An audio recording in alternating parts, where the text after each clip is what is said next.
สวัสดีFCทั้งช่องของสงกรานต์นะคะมื้อนี้จะมีแนวทางตำลาวของเซียนผาสุกมาฝากค่ะเซียนผาสุกมันขึ้นกับบ่เข้าค่ะขอโทษขออภัยเด้อเพิ่นว่านะคะเซียนเพิ่นก็ขอโทษขออภัยคันบ่เข้าอีก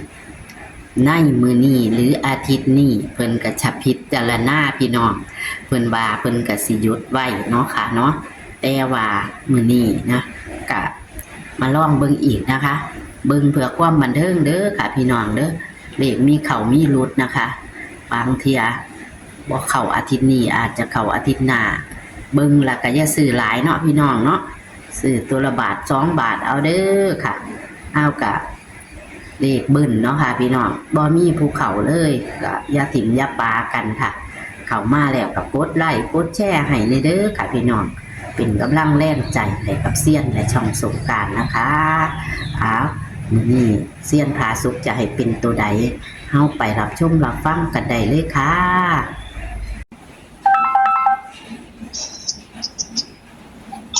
สวัสดีค่ะเรียนสงกรานต์ครับ ค่ะเป็นบ้าบ่เนาะค่ะพอดีกำลังเสียนมาเตรียมสมุดเตรียมอีหยังโชว์ไปพอดีวันที่หัวไผ่แล้วเนาะแกของมาอีตานะครับจังใดจังเลข2จังมาของกันเอง อยากหัวเลขหลีคนคักแน่เบิ้ลบอกว่าเบิ้ลสองเบิ้ลจอนเบิ้ลเนาะแม่นเบิ้ลซ้อนเบิ้ลก็เคยมีอยู่ผมไล่ขึ้นหลังเมืองพูนบางตั้งแต่เดือนปีที่แล้วต้นปีที่แล้วมันมีอยู่ส่วนหนึ่งแต่ว่ามันบ่เป็นเบิ้ลตัวเดียวแบบนี้อันนี้เบิ้ลตัวเดียวไว้เนาะเป็นตาหนายเลข2เบิ้ลเข้าดีบทเป็นอยู่เดี๋ยวเราเรียงบทต้นอีกล่างเรียกว่าจะได้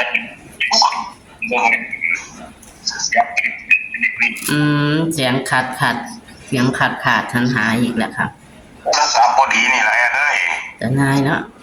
นี่ผมก็แล้วมื่นผมไปได้แนวซาดได้นี่ผมซาดมาแต่เศร้ามันบ่ได้เครื่องซาดมันหันจากห้างแล้วค่ะเอาเสียบเขาโคตรมันแล้วก็ได้เอาแนวมาไว้ละเอาเคลื่อนก็บ่ได้เคลื่อนก็เศร้าซาดโลดมันเป็นมา2-3 มือแล้วล่ะมันเริ่มเป็นนักมันค่ะปวดของมันยามันดอกเที่ยวนี้จะซีรีส์2 ตัวเท่าแรกเด้อค่ะก็คือบ่ถือก็เฮ็ดจังได๋ล่ะน้องมันได้มันเคยถืออยู่น้อยแน่แม่นอยู่ค่ะ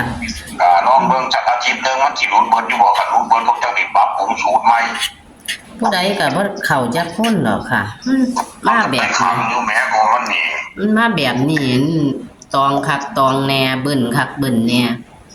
มันคล้ายๆว่าเลขเขาเฮ็ดเอานี่น้อยเนาะแม่นคือเขาจับจุดเฮาเขาหลีกหนีเฮาแล้วเบิ่งโลนั่นซ้ำตัวเดิมก็ซ้ำแล้วซ้ำอีกนั่นเขาหลีกเฮาครับไงหลีกหลังจากซ้ำตัวเดิมแล้วก็มาเบิ่นอีกคือมันหูว่าเฮาจังได๋ก็เฮ็ดบ่ได้ดอกอันนี้ให้ว่าหาได้บ่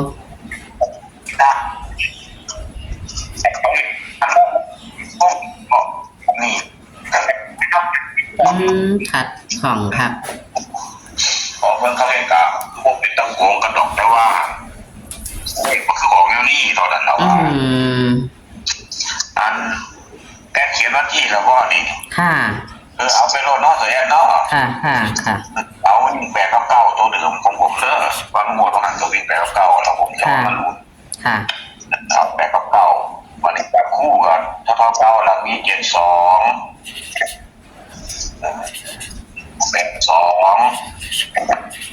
ค่ะ92อันนี้การ73 93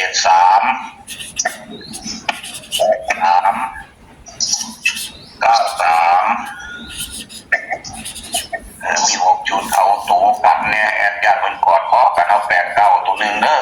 ค่ะบาดนี้หาลังเทือเลขวิ่งเพิ่นเลขมาประกบกันกอดคอกันเอา2-3น้ำตัวนึงตัดในเปิดทุกห้าง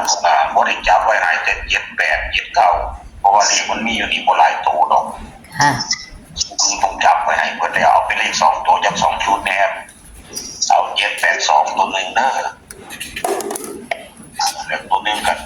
92นี่ล่ะเลข3ตัวบ่นั่นดอกเอาเลข2ตัวผมเน้น82กับ92เลยเด้อ82กับ92ผมยังติด2อยู่ค่ะสองมันต้องยังอีกล่ะค่ะก็ยักเพราะว่าสูตรมันผลยังได้จังสี่ไปตามสูตรนี่แหละแต่ว่าสูตรนี่ผมจะบอกมาหรือมันจะกลับมาอีกแต่ว่าเป็นตนาคิดอยู่เพราะว่าศูนย์กับ1นี่สิมาแซงขันมันหลุดซุ่มนี่ศูนย์กับ1จะมาทำลายสูตรมันว่าค่ะแต่ว่าผมบริจาคศูนย์แล้วเกิดคุณพ่อคุณแม่มันชอบศูนย์เลยเอามาใส่โจทย์เด้อเอามาใส่8ใส่9เนี่ยเพราะว่า9นี่มีโอกาสขึ้นเป็น0นะแอดค่ะแต่ว่าลงคือสีลงบ่ได้ดอกลงมันก็ค่า8ถ้า8ลงมาอีกก็ยังมี7รองรับไปอยู่นั่นนะมีที่มันเปลี่ยนไปได้คือมี9มี0ตอนนั้นที่มันจะขึ้นไปเด้อแอดเด้อค่ะทั้งหมดตรงนี้แหละรวมมาดูค่ะวิ่ง8กับ9เนาะค่ะก็เสมอกันบนรางคือเก่าเนาะค่ะครับบนรางคือเก่าครับจับคู่72 82 92 73 83 93 89 23ตัวกันเนาะค่ะตัวเน้นก็คือ82กับ92แม่นบ่ค่ะจุดเลข3ตัว782 792 2ชุดเนาะค่ะถูกต้องเราแอด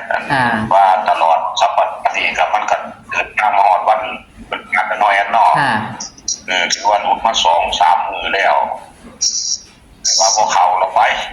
ความขังนะแต่ว่าน้องๆมืออีก2 มือนี่เป็นยังไงขัน2 มือนี่กันอุดีกะผมจะชะงักประจักษ์ก่อนให้ผมพิสูจน์ทราบสูตรของตัวเองสักก่อนเด้อค่ะมันสิเงาระดับนี้บ่ได้เพราะว่าสูตรผมบ่เคยแปลบัดนี้นะค่ะจับเลขก็จับบ่ถือแม้บ่มันนี่ที่จริงเลขผมมันก็หลายสูตรอยู่มันก็มีสูตรถือแต่ว่าจับเอาแต่สูตรบ่ถือมาให้ที่จริงมันเนี่ยย้อนหลังมันก็ถือดีอะไรอ่ะค่ะวัน9ต่อไปคือเดี๋ยวนี้นะนี่มันตามพอดีที่บอกว่ามาวิ่ง8กับ9นี่จริงเขาก็เดินน้องเขาดีได้9ต่อไปในมื้อนี้มันจะใช่หรือไม่เท่านั้นแหละแอบสำคัญบ่ครับเอากับเบิ่งไปเพราะว่ามันกับเรียนสูตรมาว่าก็แล้วเฮาบ่ทันมีโชคมาเนาะค่ะคุณพ่อคุณแม่พวกเขามาเบิ่งกาวขอให้มีโชคแล้วพวกบ่ทันมีโชคหลายมีบัดนี้เพราะมันเป็นมื้อยังอีก2 มื้อก็สิสุดสัปดาห์แล้วก็ให้ได้จักมื้อน้อยๆเนาะค่ะขอให้โชคดีสุขสวัสดีครับสวัสดีครับสวัสดีค่ะ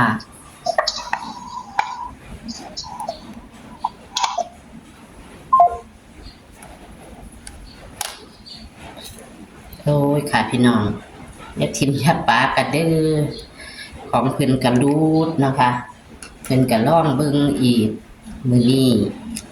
อื่นขันยังรูดอยู่เพิ่นกระสิบหยุดพักค่ะพี่น้องเลขกะไปสั้นเนาะเลขแค่ในไปตองครับตองแน่เลขแค่ในจะไปบนบึ้นพักบึ้นแน่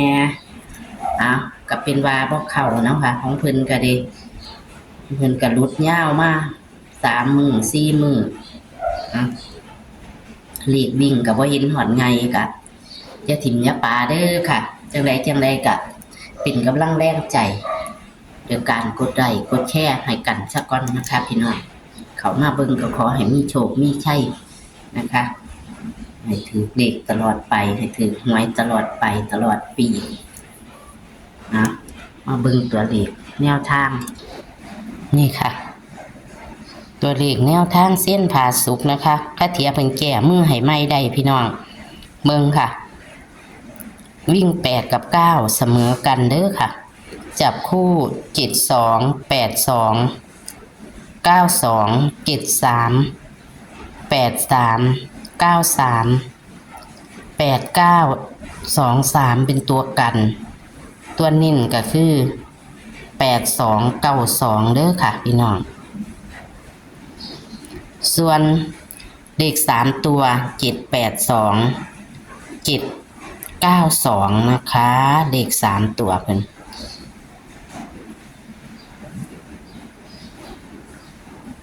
ก็ขอให้โชคให้หมานกับเซียนผาสุก ในวันที่6สิงหาคม69วันพฤหัสนี้นะคะ โชคหมานๆค่ะขอให้มีโชคมีชัยนะคะ สวัสดีค่ะ